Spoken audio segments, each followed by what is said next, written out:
Okay, ladies and gentlemen, we will call to order, please. Mr. Clerk, do we have a quorum? Yes, Mayor Patterson, we have quorum. Okay, so first up we have Committee of the Whole closed meeting.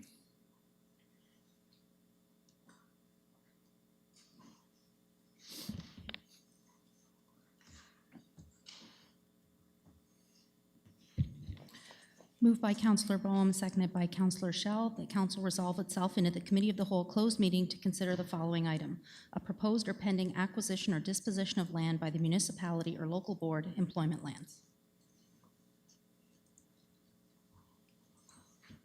Please vote.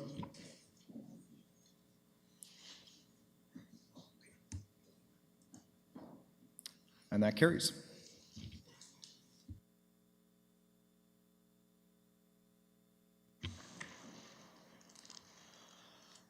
Oh, good evening, ladies and gentlemen.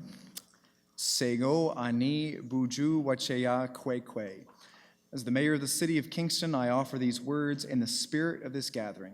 Let us bring our good minds and hearts together as one to honor and celebrate these traditional lands as a gathering place of the original peoples and their ancestors who were entrusted to care for Mother Earth since time immemorial. It is with deep humility that we acknowledge and offer our gratitude for their contributions to this community, having respect for all as we share this space now and walk side by side into the future. So we were just meeting in Committee of the Whole closed meeting. We discussed one item with respect to employment lands. So I will ask for a motion to rise without reporting, please. Moved by Councillor Osterhoff, seconded by Councillor Turner, that Council rise from the Committee of the Whole closed meeting without reporting. Please vote.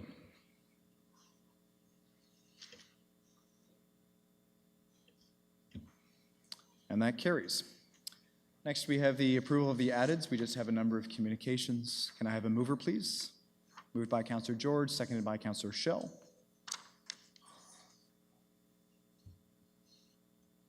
Please vote.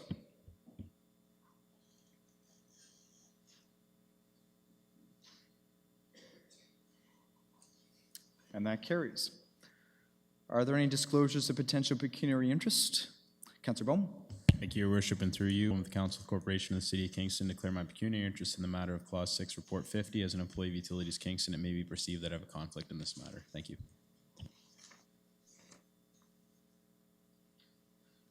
Okay, thank you, Councillor Ostroff. Thank you, and through you, Mayor Patterson. On behalf of the Council and of the Corporation of the City of Kingston, declare my pecuniary interest related to last meeting, May 1st, of report number 47, clause 1, which I was absent at. For the planning committee related to, I have an association with the applicant. Okay. Thank you. Are there any other declarations of pecuniary interest? Seeing none, we will move on. We have no presentations this evening. We have no delegations. We have no briefings. Questions to present? Okay, seeing none, we do have one motion of condolence, moved by Mayor Patterson, seconded by Deputy Mayor Holland, that the sincere condolences of Kingston City Council be extended to the family and friends of Gord Brown, MP for Leeds, Granville, Thousand Islands, and Rideau Lakes. Gord Brown was a friend of Kingston and a strong voice for Eastern Ontario. Gord was a passionate advocate and a highly regarded politician. He will be dearly missed by all those who knew him. We'll call the vote, please.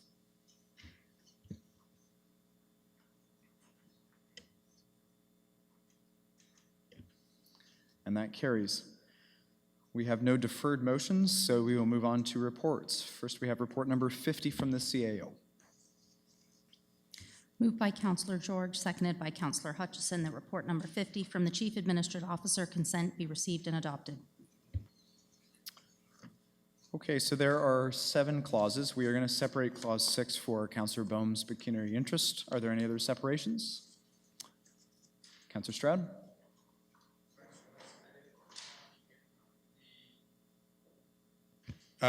Clause.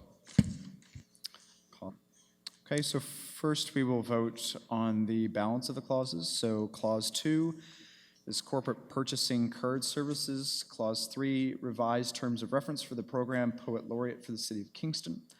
Clause 4, 2018 final tax levy and tax rates. Clause 5, capital project status report, first quarter 2018. And Clause 7, budget amendment for the fleet maintenance facility and related approvals for the municipal greenhouse gas challenge fund agreement. So we will call the vote, please.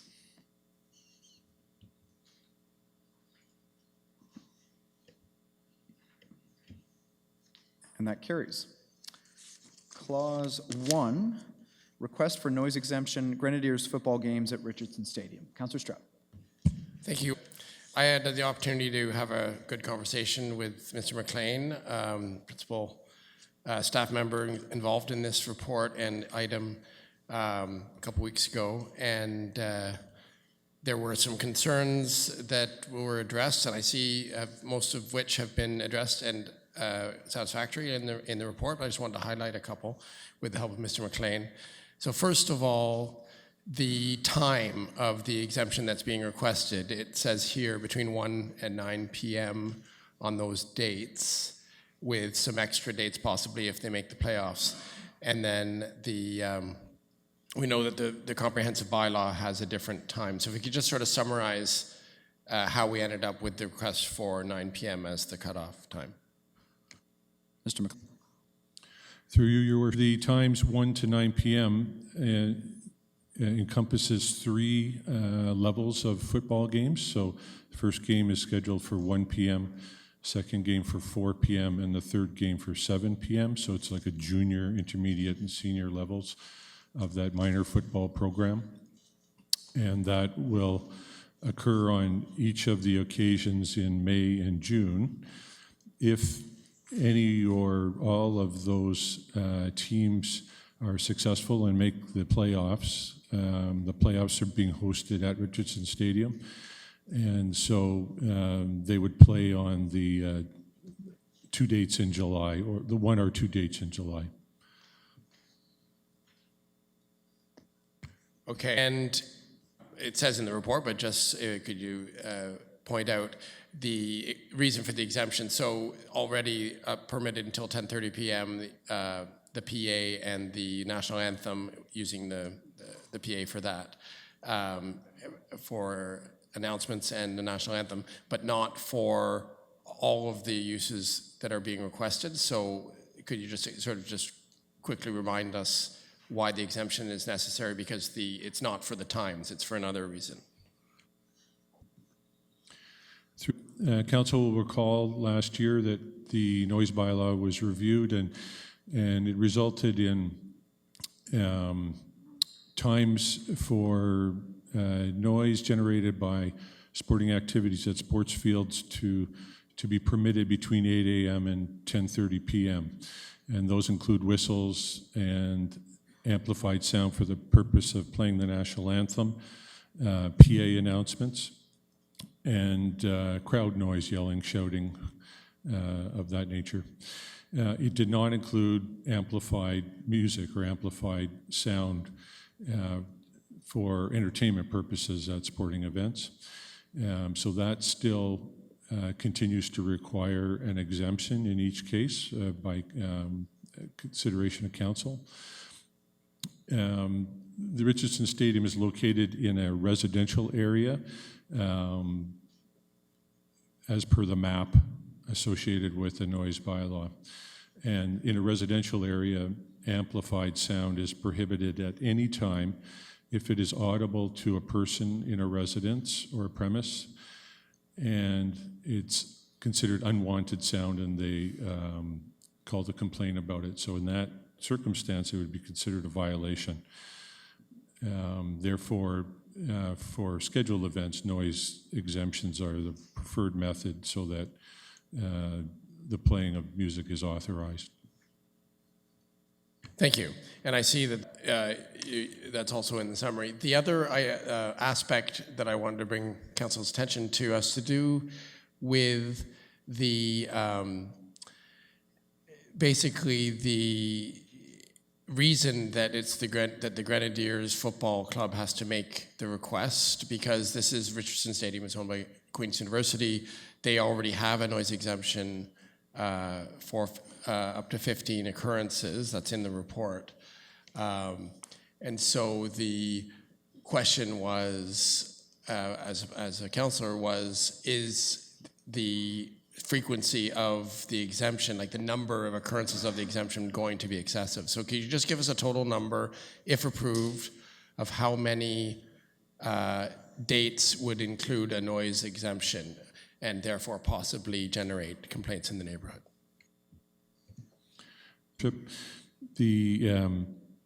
As the councillor mentioned, the number of exemptions that Queens has now for Richardson Stadium for their own varsity sporting events is 15 in a year beginning July 1st through June 30th. So the Grenadiers noise exemption would be in addition to those 15. Each game is considered an event. And based on that, what is before you tonight in terms of an exemption request is a minimum of 12 events, 12 football games, and the possibility of a maximum of 16 if, as I mentioned earlier, all three levels end up playing in playoffs. So that approximates the same number of events that noise exemptions have been granted for Queens in the 12-month period, and that obviously was expressed as a concern by some members of the community. They're concerned about a cap on. Is there a cap on the number of events where amplified music would be played at Richardson Stadium? The answer to that is that council has obviously the final say in how many. But certainly this discussion has raised that issue, and staff are pledging to return in a future date to council with options to present to council to determine what is the appropriate number of maximum events in a year at Richardson Stadium for which amplified music would be played. And the thought is that council at one time could establish that number, and then Queens, as the owner of the facility and the leaser of the property to outside parties, could manage that. So they would manage their own usage of the noise exemption, as well as any other sporting events, for example, that leased that. And Grenadiers is calling the Richardson Stadium their home field now. Okay. It is significant if you add the two together, 15 exemptions. Of course, not all that may be necessarily used by Queens, but the 15 occurrences that they've got an exemption for, which we've seen they're doing it on an annual basis at the current time. So that's already a burden on the neighborhood. And then you've got the 12 to up to 16 occurrences. Now, granted, this is over 4 to 6 dates, so it's not 12 to 16 days. It's 12 to 16 games, of which three games could happen in the same day. So the disruption would be for the period of the game, 3 times on the dates listed. So on balance, I did have some of these concerns, and I raised them with Mr. McLean, and he did address them in the report. So I'm satisfied that all the concerns that I could anticipate might be coming from the neighborhood, and we all know that we've had concerns from this area before with the neighborhood, both in Portsmouth and in Sydenham, and we may still continue to receive some feedback as a result of this, but I'm actually prepared to support the recommendation as it is in the package, and I thank Mr. McLean and staff for all the work they did to get us to this point. Thank you. Councillor Hutchison. Thank you, Mr. Mayor. Just following along that and a number of occurrences, you can understand why people also might be concerned, because previous to the Grenadiers, Queens had their events before April and starting again in August. So May, June, July were relatively empty. And so now they've got the experience of having amplified music events during those what were a holiday before. So, but just, so following along that sort of thing, there, in one of the letters of objection on certain grounds, it indicates that the Grenadiers are only one of a group asking for this exemption. Do we know who those others are and how many there are? Just so we can have some sense of what the future might hold. Mr. McLean? Your worship, sorry, if I understand your question correctly about the objections we received. No, sorry. No, we've got questions which are sort of quasi-objections, the way I read them. But in one of the letters, correspondence, it indicates that the Grenadiers are not the only group interested in these kind of events with amplified music. And I'm just wondering if the city knows who those groups were, how many there are, who they are and how many there are, so we have some sense of what the future may hold in terms of how this might go. I don't know if you got that information or not. So that may not be a question that staff has information for. Right. That's fine. I mean, at the end of the day, they would have to come back to council anyways, so that's something we could decide. But Mr. McLean, do you have any information to provide on that? Through your worship, we're not aware of any other organizations that would be requesting the usage. There was an event that made some inquiries last year, and it was, I wouldn't characterize it as a sporting event. It was with motorcycles and stunts, and so it was more entertainment. Queens decided that it was not an appropriate event to host at Richardson Stadium at that time. They approached us as for a noise exemption, but say Queens obviously manages the usage of that field, and as they've indicated in their response to the recent noise exemptions, they're very cognizant of the frequency of use, the nature of events at Richardson Stadium, certainly in terms of the types of noise that might be generated. So to date, it has simply been sports events for which there have been noise exemptions requested. It doesn't preclude Queens from leasing to a group that may want to host something other than that. But Queen's policy is that they always ask the party to come to council and seek their own noise exemption, at least under the existing conditions. So council will always have the opportunity and the final say, obviously, in managing the nature of the events for which noise exemptions are requested.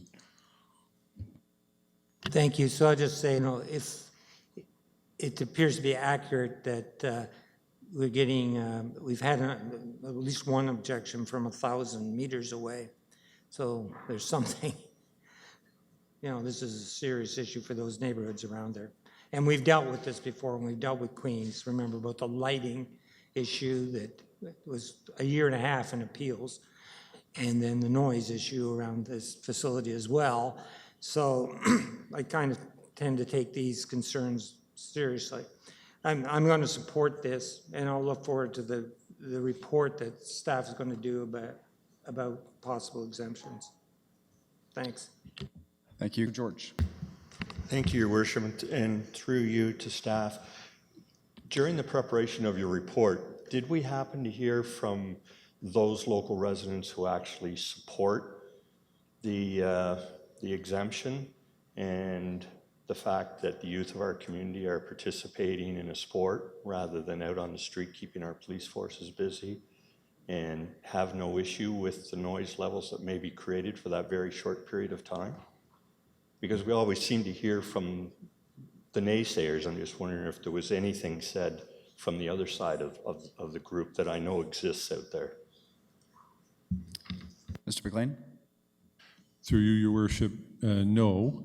The way the public notice is worded, it states if anyone wishes to object to the noise exemption request, they're given 10 days to do so. That said, on previous occasions, we have received comments of support, and certainly some of the questions that were asked, the clarifying questions from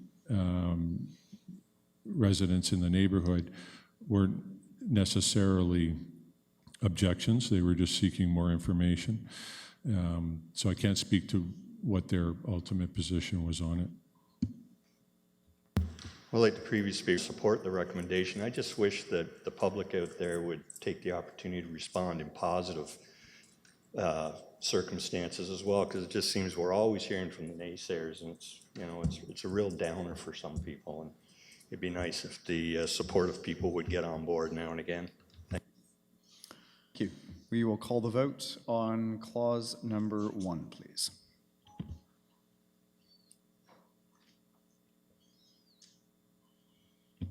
And that carries. Okay, now we will look at clause number 6, application for Save on Energy grants. We will call the vote, please.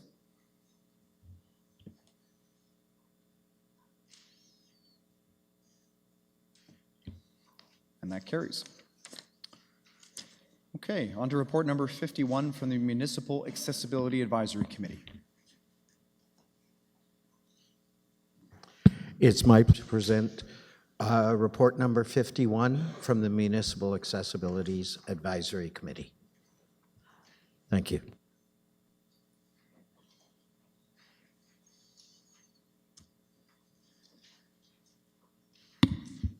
Moved by Councillor Neal, seconded by Councillor Hutchison, that report number 51 from the Municipal Accessibility Advisory Committee be received and adopted.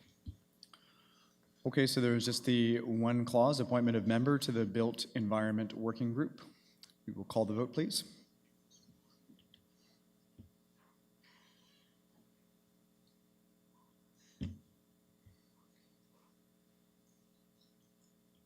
And that carries. Report number 52 from the Rural Advisory Committee. It's my pleasure to present report number 52 from the Rural Advisory Committee, duly moved and seconded. Thank you.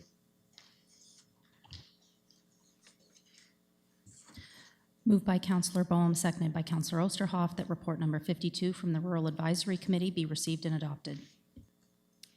Again, just the one clause, 2017 Rural Advisory Committee report card. We'll call the vote, please.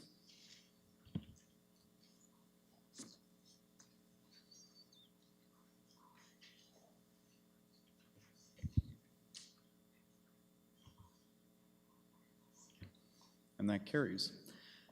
Nothing from Committee of the Whole. We have one information report, tender and contract awards subject to the established criteria for delegation of authority for the month of March 2018. No information reports from members of council, no miscellaneous business. We do have one new motion, and so I'll turn it over to the Deputy Mayor, please. Deputy Mayor Holland, can I, thank you. Oh, wait. Take the chair. Actually, if you can read the first Oh, motion. right, of course, yes. So, new motion, moved by Mayor Patterson, seconded by Councillor George. Whereas the Association of Municipalities of Ontario, AMO, is seeking interested elected officials to join their waste management task force, and nominations must be received by the end of May 2018. And whereas nominations to AMO's waste management task force must be supported by council motion which indicates the financial support of that council. And whereas Councillor Neal has expressed an interest in joining this task force, therefore be it resolved that the Council of the City of Kingston nominates Councillor Jim Neal to the Association of the Municipalities of Ontario Waste Management Task Force, and that the City of Kingston agrees to cover the expenses related to attending meetings. Okay, Mayor Patterson. Thank you. I'll just say briefly that always encourage anybody around this table that's ever interested in doing work at a provincial level, working with colleagues from other municipalities to engage in that work. And certainly I want to commend Councillor George for the work that he's done for AMO over the last few years. Councillor Neal had come to me that he was interested in joining this task force, and so I'm happy to move this motion.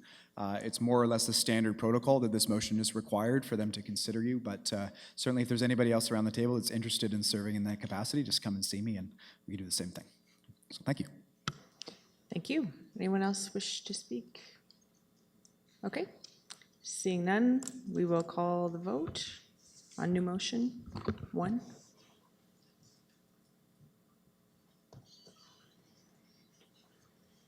And it carries. I return the chair. Thanks. Any notices of motion tonight? Okay, seeing none, Mr. Clerk will ask for minutes, please. Moved by Councillor Osanek, seconded by Councillor Shell, that the minutes of City Council meeting number 2018-13 held Tuesday, May 1st, 2018 be confirmed.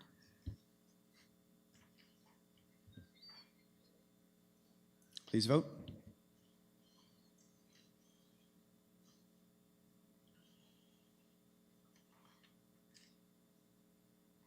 And that carries.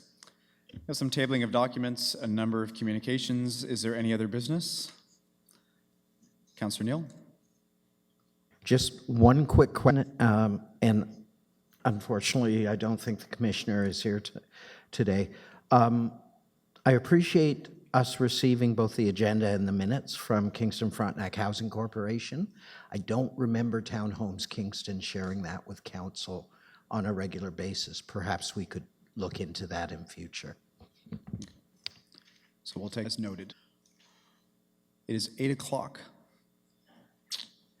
Well done, council, well done. Okay, if there's no other business, Mr. Clerk, ask for bylaws, please.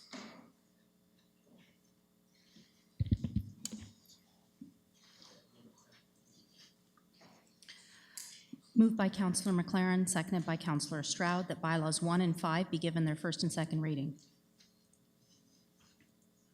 Please vote.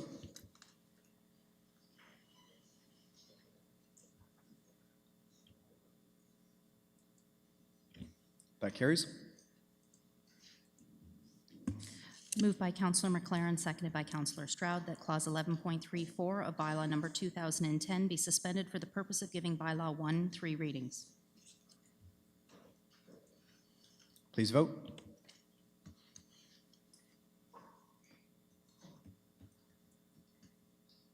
That carries.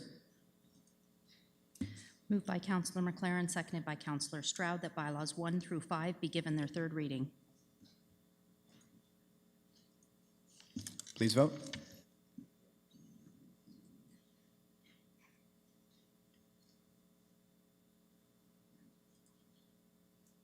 That carries. Motion to adjourn, please. Moved by Councillor Bohm, seconded by Councillor Turner. Please vote.